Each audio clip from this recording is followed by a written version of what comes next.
모임을 시작하도록 하겠습니다. 오늘은 요한복음 11강 육체가 되신 말씀 2번입니다. 1, 2, 3가 있는데 두 번째 본문 말씀 요한복음 1장 14절로 18절 말씀이 육신이 되어 우리 가운데 거하심에 우리가 그 영광을 보니 아버지의 독생자의 영광이요 은혜와 진리가 충만하더라. 요한이 그에 대하여 증언하여 외쳐 이르되 내가 전에 말하기를 내 뒤에 오시는 이가 나보다 앞선 것은 나보다 먼저 계심이라 한 것이 이 사람을 가리킴이라 하니라. 우리가 다 그의 충만한 데서 받으니 은혜 위에 은혜로라. 율법은 모세로 말미암아 주어진 것이요 은혜와 진리는 예수 그리스도로 말미암아 온 것이라. 본래 하나님을 본 사람이 없으되 아버지 품속에 있는 독생하신 하나님이 나타내셨느니라. 아멘. 육체가 되신 말씀 두 번째인데요. 오늘 큰 제목은 하나님은 이스라엘과 함께 하기 위해서 장막에 거하셨다. 장막. 장막이라는 말도 있고 성막이라는 말도 있고 회막이라는 말도 있죠. 장막은 거하는 곳, 성막은 거룩한 곳, 회막은 만나는 곳 이런 뜻입니다. 그래서 출애굽 이후에 처음으로 광야에 세워진 것이 장막이죠. 그러니까 모세가 시내산에서 호렙산이라고도 하는데 십계명을 받아서 내려오면서 건축한 것이 이제 장막이죠. 성막이죠. 그러니까 하나님이 여호와가 약속하기를 그 장막에서 백성들을 만나겠다 이렇게 하셨죠. 그래서 그 여호와께서 백성들을 만나는 곳, 그래서 성막이라고 합니다. 그 성막의 가장 입구부터 성전 입구, 뜰, 성소, 지성소 이렇게 되어 있듯이 하나님 여호와를 만날 수 있는 그 장소가 지성소였죠. 그래서 여러 단계를 거쳐서 물두멍에 손을 씻고 번제단에 번제를 드리고 그다음에 성소에 들어가서 떡상과 금등대와 분향단을 거쳐서 휘장 안으로 들어가는 지성소 안으로 들어가는 그 과정이 되어 있는데 그 지성소에 들어가서 하나님을 만날 수 있는 사람은 극히 제한해 놨다. 그것도 1년에 한 번 대제사장만 지성소 안에 들어갈 수 있도록. 근데 사실 그때는 그럴 수밖에 없는 형편이었겠죠. 모든 사람이 하나님을 만날 수 있었다면 하나님이 그렇게 하시지 않았을 거예요. 그런데 이 장막은 하나님이 땅 위에 거하시는 방식이었기 때문에 이스라엘과 함께 하기 위한 거처로 그렇게 성막을 지으라고 했잖아요. 그러니까 하나님이라는 분이 이스라엘 백성과 계약, 언약 이렇게 해서 만나는 곳이기 때문에 언약이나 계약이 없는 사람은 못 들어가잖아요. 함부로. 그러니까 제사장도 못 들어가고 대제사장만 1년에 한 번 들어가는 거죠. 그래서 하나님을 만난다는 거예요. 정말 이걸 생각해 보면 예수님이 오시지 않으면 안 되는 절대절명의 하나님의 갈망이 결국은 우리에게 허락된 것이죠. 그 성막 안에서만 만나는 하나님이라면 오늘날 저희들은 완전한 이방인이고 뭐 그 소식이 여기까지 오지도 않았고 마지막에 그 돌비에 새겨진 십계명이 아니라 신비에 새겨진 그 복음이 아니었다면 오늘날 우리에게는 이 하나님이라는 분, 우리 주 예수 그리스도 아버지의 하나님이라는 이분을 우리가 만날 수 있는 기회도 없을 뿐 아니라 그런 복음이 우리에게까지 오지도 못했죠. 그 예수가 오셨지만 예수가 유대인이었잖아요. 근데 이 예수님은 또 제한, 한계가 있는 것이 유대인에게서 활동하시다가 3년 동안 활동하시다가 십자가에 못 박혀 아버지께로 가셨기 때문에 이 예수의 어떠한, 그러니까 아버지께로 갈 수 있는 그 통로가 열렸는데 이 통로를 모든 사람, 그러니까 이방인들까지 모든 사람에게 적용할 수 있는 길을 터놓은 사람은 선택형이 말씀하시듯이 로마서에 나오는 이 바울이 아니면 우리가 이 육체가 되신 말씀 안으로 우리가 들어갈 수가 없었죠.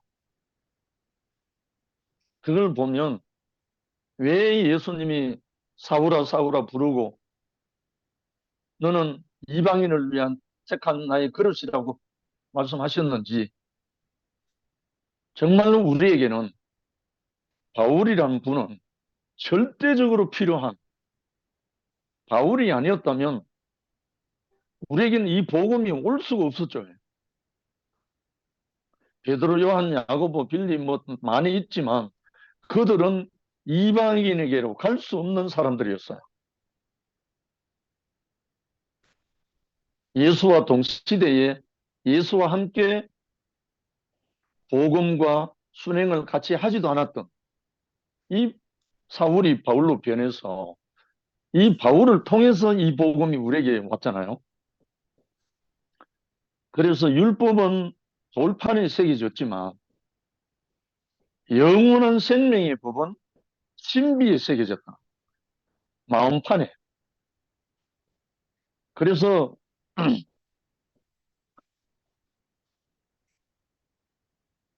예레미야 31장 31절로 34절에 나와 있는 말씀이 그 말씀이잖아요.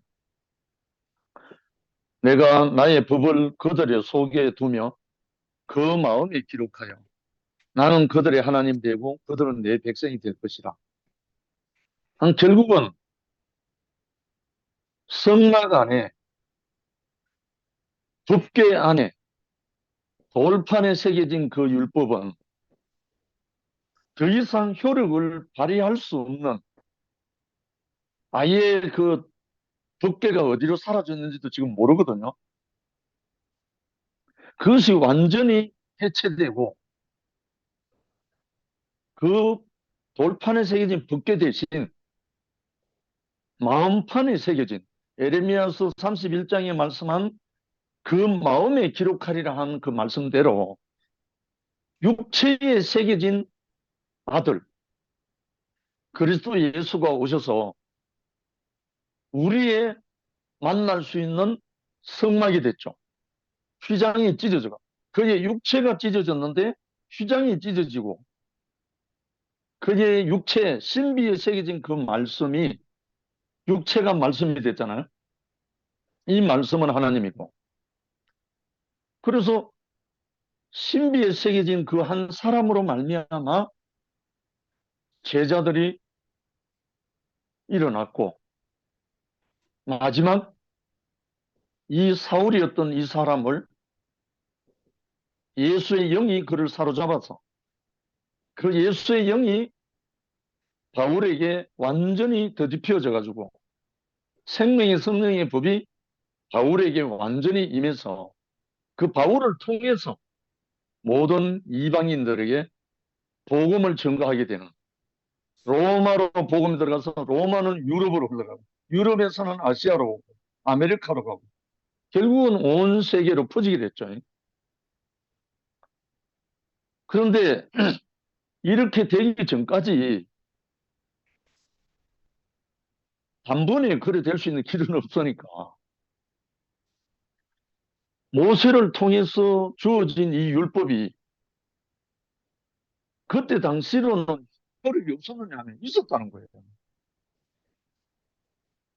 이스라엘 백성들이 대제사장의 지성소 안에 들어갔던 대제사장이 나와서 하나님을 대신해서 하나님을 접촉한, 다른 말 지성소의 법궤에 접촉한 하나님의 말씀을 받고 나와서 그 백성들에게 선포하고 백성들은 그 말씀을 받아서 그렇게 또 살았다는 거예요.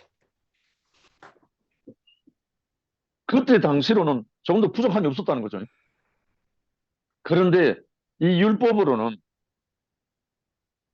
모든 사람들이 시간이 흐르고 많은 역사가 흐르는 동안 이 율법은 점점 의식화되고 교리화되고 전혀 생명이 없는 그런 거로 의문의 율법으로 바뀌어버렸다.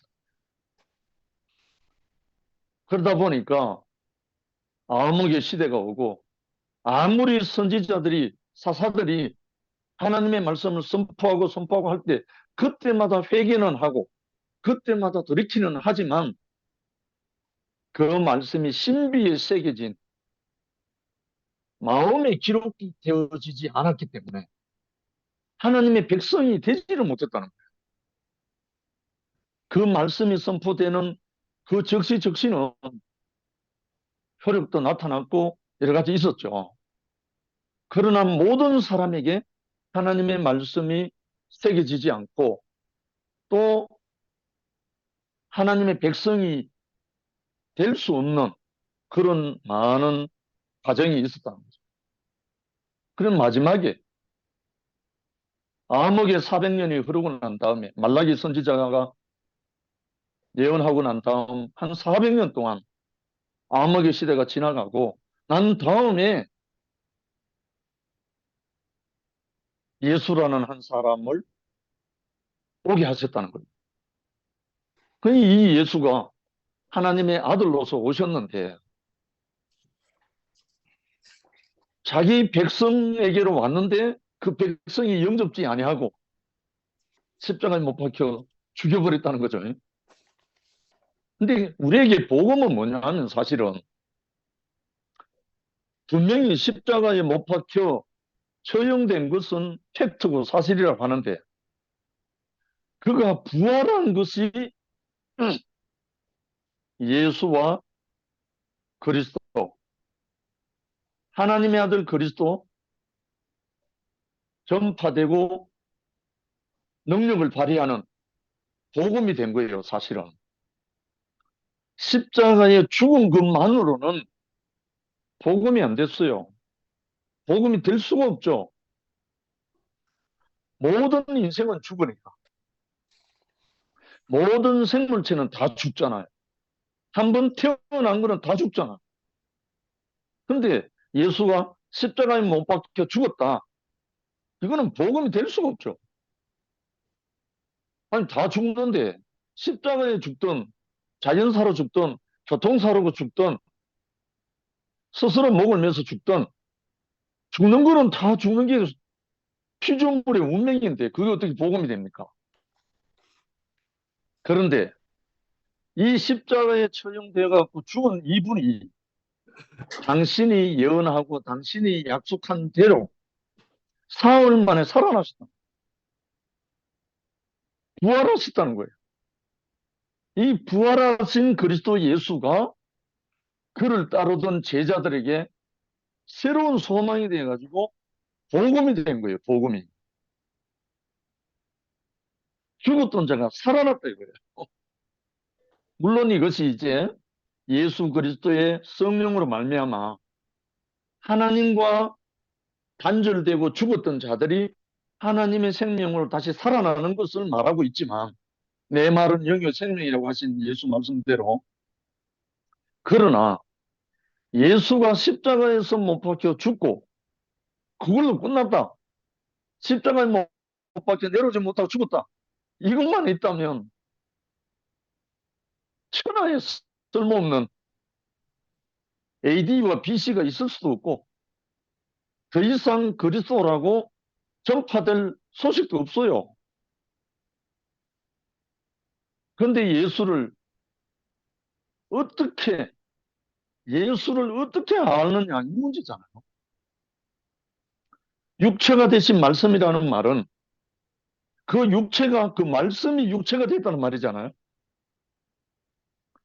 말씀이 육체가 된다는 말은 말씀이 곧 하나님이신데 그 하나님이 육체가 됐다는 말이잖아요. 하나님이 육체가 된 게 뭡니까? 이게 그리스도잖아요. 그리스도는 또 뭡니까? 하나님의 생명이 사람의 육체와 연합된, 이것이 그리스도잖아요.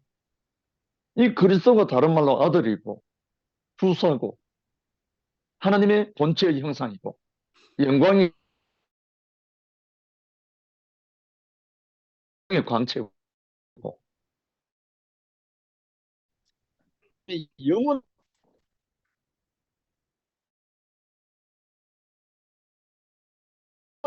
갈망의 형상을 따라 사람을 만들고 이렇게 하셨잖아요. 결국은 하나님의 말씀이 육체가 되게 하기 위해서 사람을 지은 거예요.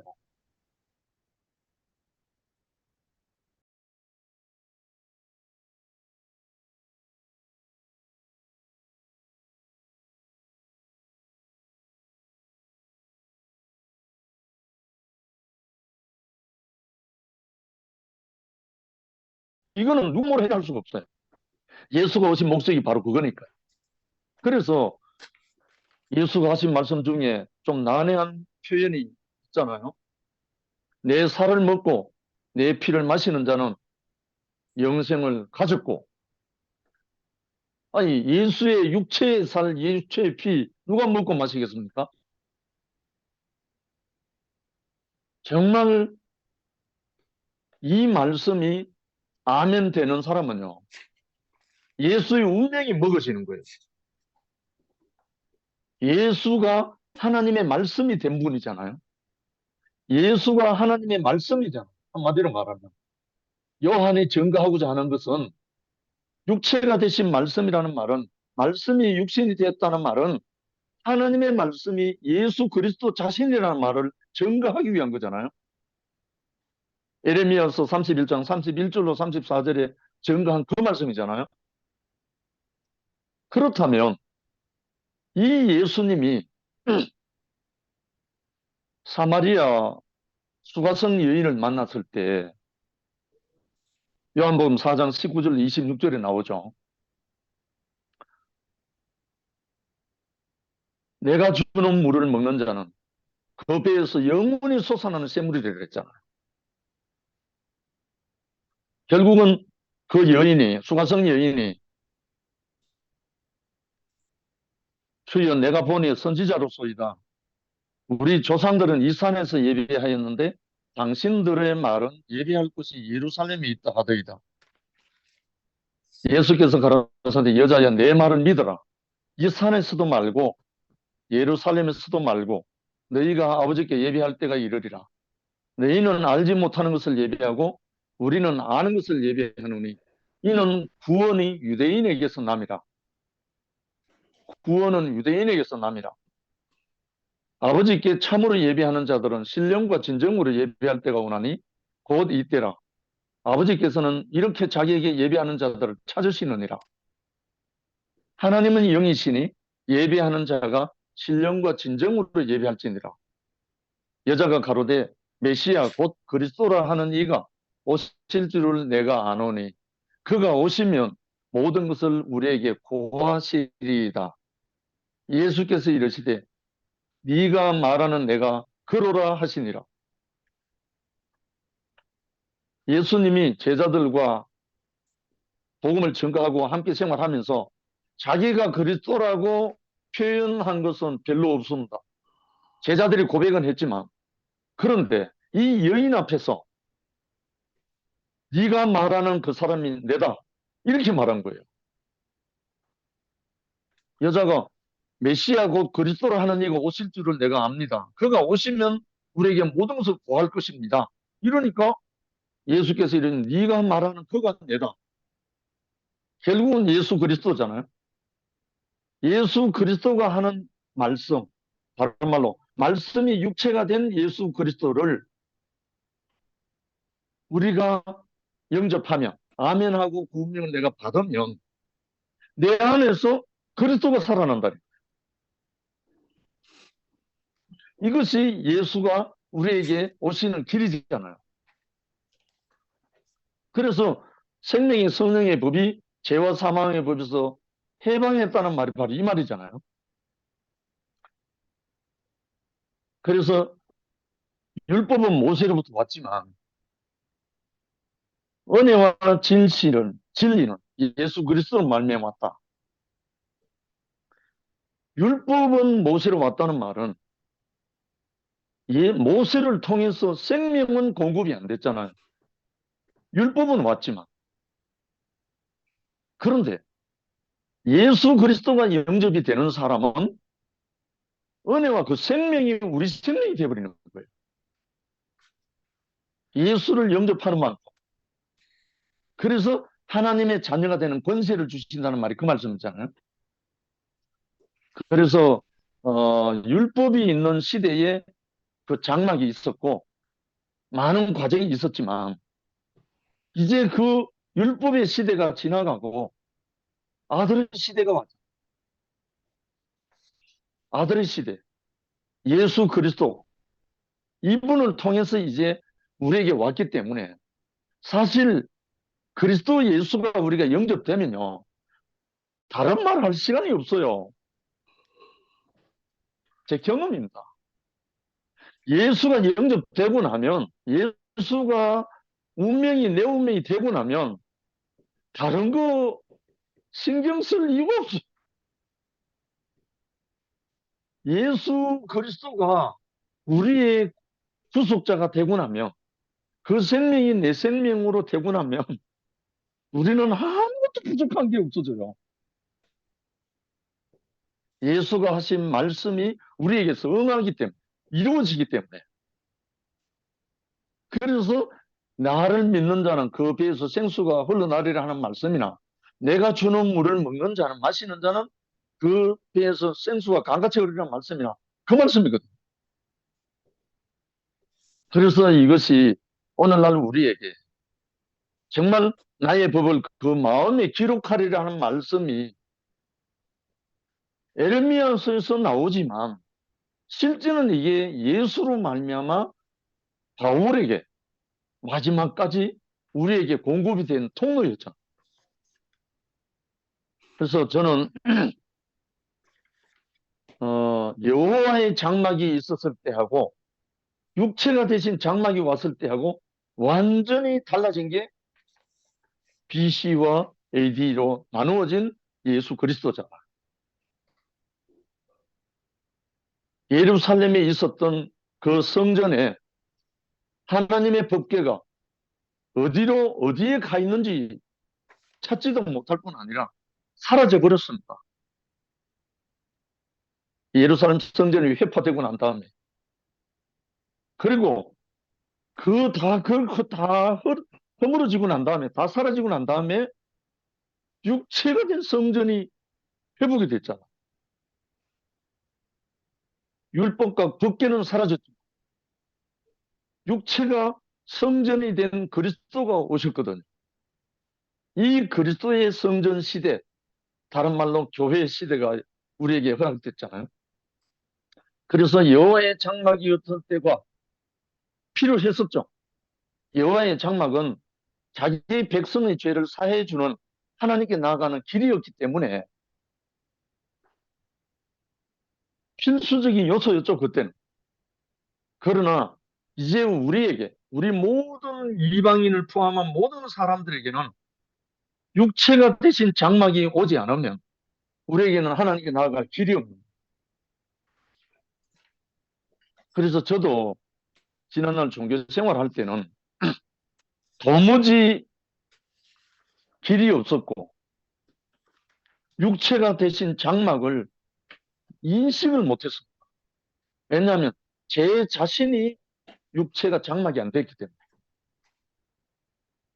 그런데 내 안에 있었던 모든 율법이 허물어지고 율법이 허물어진 것은 내 안에 그 생명이 오고 나니까 율법이 허물어진 거예요.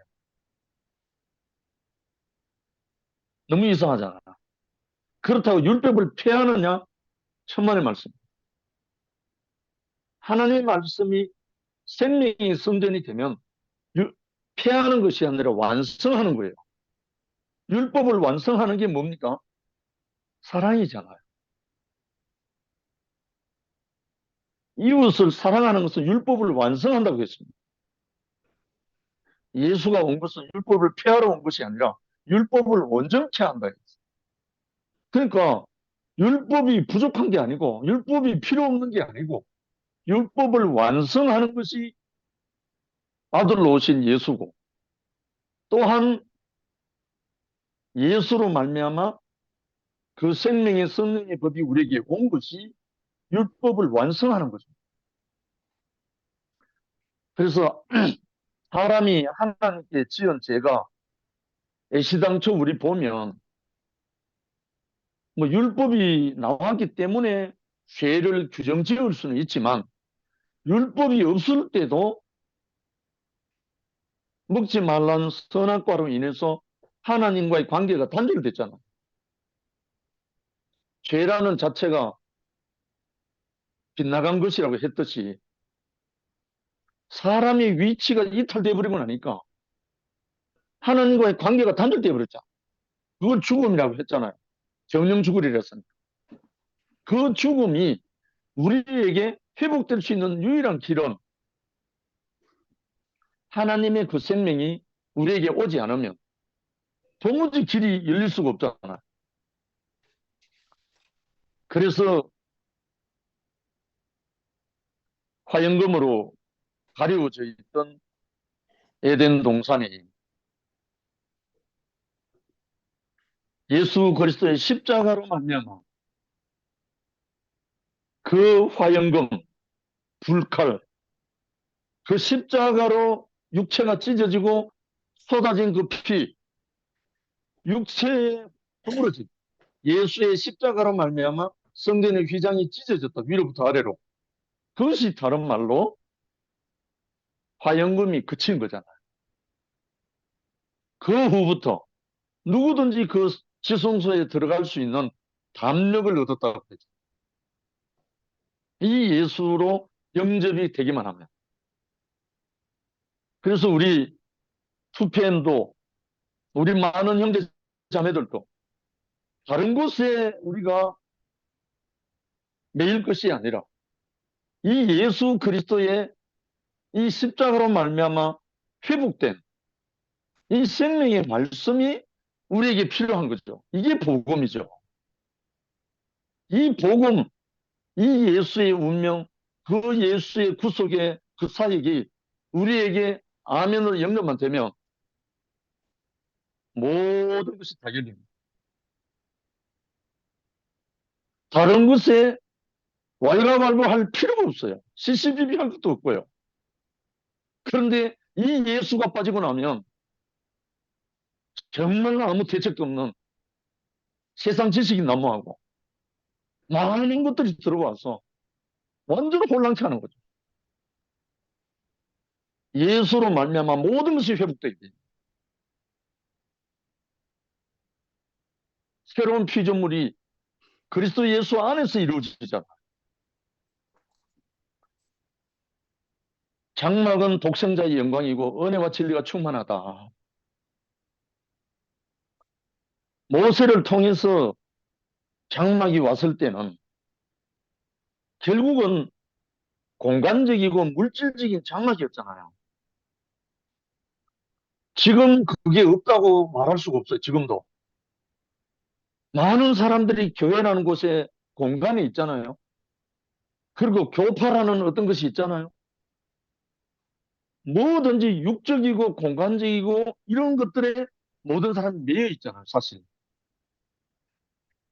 그걸 보면 아직 구약이 안 끝났죠. 그분들은. 그런데 현재적으로 물질적인 장막에서 죄 사함을 온전히 누릴 수 없는 그 시대였다는 거죠. 구약은. 그런데 현재적으로 지금 우리에게 바울이 증거한 새로운 피조물이란 그 자리는 정말 이 말씀이 육체가 안 되면, 이 말씀이 우리에게 육체의 점령이 안 되면, 신비의 기록이 안 되면 여전히 구약이죠. 말씀은 우리 밖에 있으니까. 말씀이 우리 육체 안에 와서 우리 육체가 되어버리면, 다른 말로 인격이 되어버리면 바로 하나님의 신비에 새겨진 성전이 되는 거죠.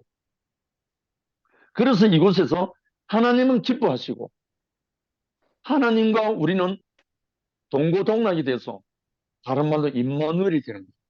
하나님이 나와 하나가 되어버린 거죠. 이 세계로 우리를 부르시기 위해서 예수가 오신 목적이고 또 이 복음을 자기들의 모든 전 목숨까지 다 던져서 복음을 증거한 마지막 사도 바울까지 이 복음을 가지고 자기 전 인생을 그리스도에게 드렸잖아요. 히브리서 9장 12절에 보면 염소와 송아지의 피로 아니하고 오직 자기 피로 영원한 속죄를 이루사 단번에 성소에 들어가셨느니라. 예수 자신을 말하잖아요. 짐승의 피가 아닌 자기 피로 단번에 성소에 들어갈 수 있도록 1년에 단 한 번 대제사장이 들어갈 수 있는 지성소가 아니라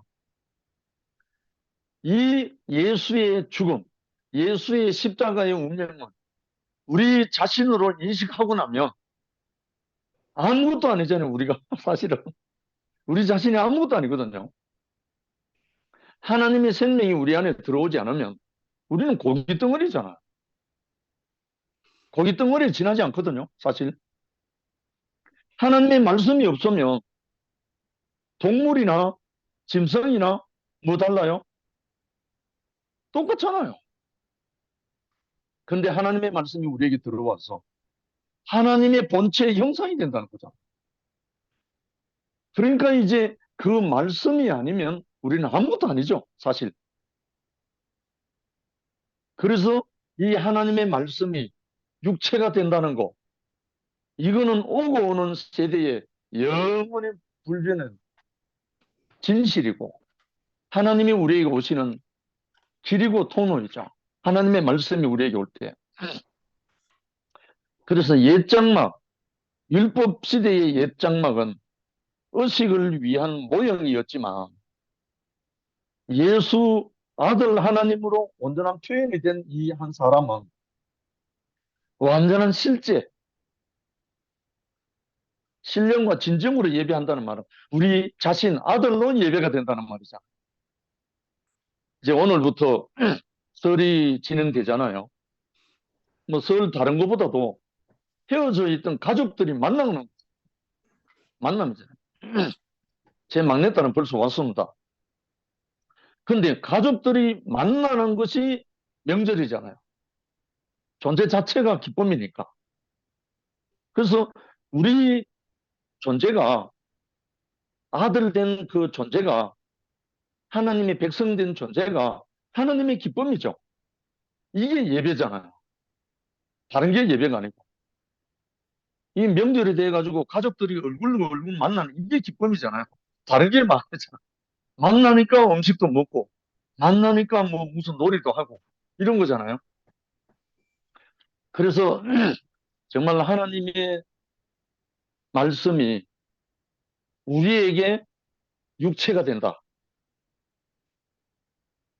돌 위에 새겨졌던 율법이 이제는 하나님의 말씀이 우리 신비에 새겨진다. 우리 육체에 새겨진다. 이게 하나님의 아들 그리스도 본체의 형상으로 우리를 부르신 목적이잖아요. 마지막으로 온전한 데서 받으니 은혜 중에 은혜다. 그러면 은혜는 무엇인가? 하나님의 어떠함을 우리 자신으로 누리는 거잖아요. 하나님의 풍성한 모든 그 하나님의 속성, 그 모든 것을 우리 자신 안에서 누려지는 것. 이게 은혜잖아요. 다른 말로 하면 생명이고. 근데 궁극적인 참 은혜는 그분 자신이 내 안에 와서 나와 한 마음이 되는 것. 맞잖아요. 그분 자신의 마음, 그분의 자신의 말씀이 나와 한 마음, 하나 되는 거. 맞잖아요. 그러면 말씀이 우리 자신이 되는 거잖아요. 하나님의 말씀이 내 자신이 되고, 하나님의 마음이 내 마음이 되어서, 하나님의 마음을 기쁘게 하는 거죠. 하나님은 보이지 않으시지만.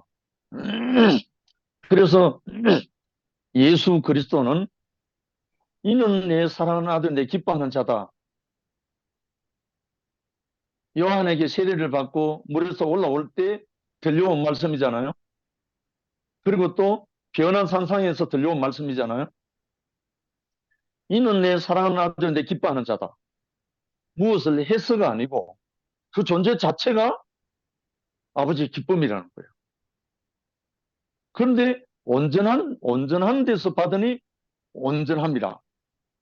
온전한 데서 받으니 은혜 중에 은혜다. 여기서 온전하다는 말은 그의 죽으심과 다시 사심, 죽으심과 다시 사심, 이 말은 삶과 말씀이 하나이라는 거예요. 삶과 말씀이 하나인 것은 온전하다는 말이에요. 참으로 아멘이잖아요. 그래서 하나님의 나라는 말에 있는 것이 아니고 오직 능력이 있다. 그 능력은 뭐냐면 생명인데 생명은 뭐냐면 삶이거든요. 그럼 온전한 데서 받으니 은혜 중에 은혜다. 뭐가 온전한가? 삶과 말씀이 하나가 되면 은혜 중에 은혜라는 거예요. 이것이 모든 사람을 은혜 가운데로 인도한다는 거예요. 그래서 우리에게 온전한 분이 오셔서 자기 피를 쏟고 육체가 찢어지고 그 제자들을 사랑하실 때 끝까지 사랑하시느라 하신 이분, 이 예수가 우리의 구속자라는 거예요. 저는 이 예수를 말하는데 조금도 부족함이 없어요. 이 예수를 증거하는데 그렇다고 제가 인간적인 육체로 예수를 만났습니까? 전혀 아니잖아요. 그 예수의 영, 생명의 성령의 법이 왔는 것밖에 없잖아. 그런데 그 예수가 나의 구속자이시고 나의 주님이시고 내가 증거할 수 있는 바로 그분이란. 하나님은 이스라엘과 함께 하기 위해서 장막이 되었고 예수님은 우리 모든 인류와 함께 하기 위해서 말씀이 육체가 됐다. 할렐루야. 아멘입니다. 하나님은 이스라엘과 함께 하기 위해서 장막이 됐지만 그 아들 예수는 모든 인류와 함께 하기 위해서 말씀이 육체가 됐다. 정말 이 복음이 우리 모두가 함께 누리기를 간절히 소망하는 마음입니다. 그래서 이 모든 날 마지막에 아들로 우리에게 말씀하셨으니 이것은 얼마나 완전한 복음인가. 히브리서 1장 2절에 나온 말씀이잖아요. 그래서 이 예수, 정말 이 예수를 누구의 말도 아니고 누구의 지식도 아니고 어떤 서적이 아닙니다. 이 예수는 예수가 약속하고 언약하고 하신 또 다른 보혜사를 너에게 보내리니 바로 이 성령이 아니고는 예수가 예수로 만날 수가 없어요. 영접할 수가 없다니까요. 우리 형제 자매님들이 다 이 예수가 우리의 주님이 되는 것은 그가 약속하시고 마지막 날까지 함께 하겠다고 언약하신 이 그리스도의 영, 이분이 우리에게 오시기를 그리고 만나지기를 간절히 소망하는 마음입니다. 성경에 구약에도 그렇고 신약에도 그렇고요. 누가복음 2장 52절에는 예수는 그 지혜와 키가 자라가며 하나님과 사람에게 더 사랑스러워 가시더라. 이렇게 표현해 놨습니다. 예수는 자랐다는 거예요. 자랐다. 자라면서 하나님과 사람에게 더 사랑스러워 갔다. 그리고 구약의 사무엘상 2장 26절에 보면 아이 사무엘이 점점 자라며 여호와와 사람들에게 은총을 더욱 받더라. 예수하고 똑같습니다. 구약에 조금도 부족함 없는 흠없는 한 사람이 누구냐면 사무엘입니다. 사무엘은 자기가 노력한 것 하나도 없습니다. 그냥 엘가나의 아버지와 한나의 어머니를 통해서 태어나서 한나의 서원대로 엘리 제사장 성전에 바쳐진 사무엘입니다. 그 사무엘이 왕정시대부터 사사시대 모든 과정을 거치면서 온전하게 하나님 앞에 드려진 아름다운 선지자요 하나님의 사람이잖아. 이 사무엘이 아주 어릴 때부터 그렇게 들어졌다는 거예요. 그와 같이 예수도 어릴 때부터 그렇게 들어졌다는 거예요. 이거는 육신적인 나이가 어렸을 때 들어졌다는 말도 되지만 그것이 중요한 것이 아니고 우리가 예수를 영접하고자 마음 먹는 그때부터 하나님께 들어지기만 하면 내 자신이 들어지기만 하면 사무엘처럼 예수처럼 하나님 앞에 이렇게 아름답게 자라고 사랑스러워 간다는 거예요. 정말 이것이 얼마나 복된 길인지 저도 육신적으로는 저희 아버님과 할아버지로 인해서 들어졌다고 봐야죠. 그래서 저는 어릴 때부터 정말 세상과는 정말 잘 사귀지 못했습니다. 희망이 없었기 때문에. 그러나 잘 모르는 가운데서도 오직 이 예수를 만나기를, 이 예수를 알기 위해서 저는 인생을 거의